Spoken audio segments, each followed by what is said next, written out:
tey ma bàkk la kañ yow boroom xol bu yaatu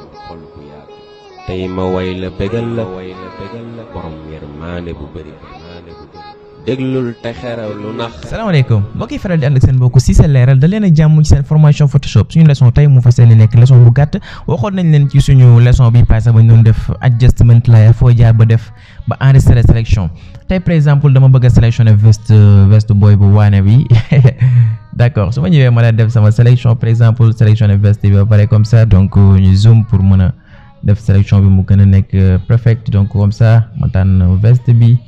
daal ci moyen bëgguma tànn chemise bi comme ça donc waxoon nañ ci sélection tout donc jaru ñuy ñëwaat ci détails yi comme ça donc ok donc nañ ko def raktak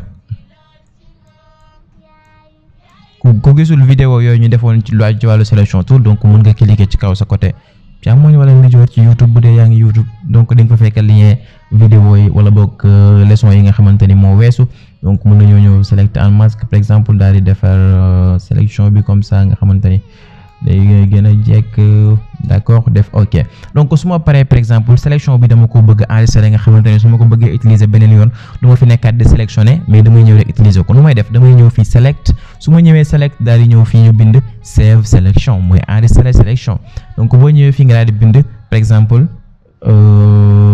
sec donc pour xam ko yaa koy bind nu la neexee pour nga mën ko ràññeel beneen yoon daal def ok par exemple mën nga def contrôle D boo defee contrôle D sélection bi nekkatu fi ëllëg boo ko soxlawee mën nga ñëw select boo ñëwee select daal def lan load sélection boo defee load sélection nga daal tànn sélection bi nu mu tudd daal def par exemple mu nekk ni da ngay gis boo defee ok rek sélection bi daal di ñëw donc mën nga cee def li nga bëgg a def par exemple mun nañ dañoo bëgg a changer couleur bi comme nañ ko jàngee woon ci suñu leçon bi passé comme ça donc ça dépend ci yow donc mun nga cee def li nga ci bëgg a def bu dee la moo taxoon nga enregistré ko mu ngi dépendre ci yow d'accord donc loolu moo nekkoon suñu leçon tey di leen jox dig dajeeg suñu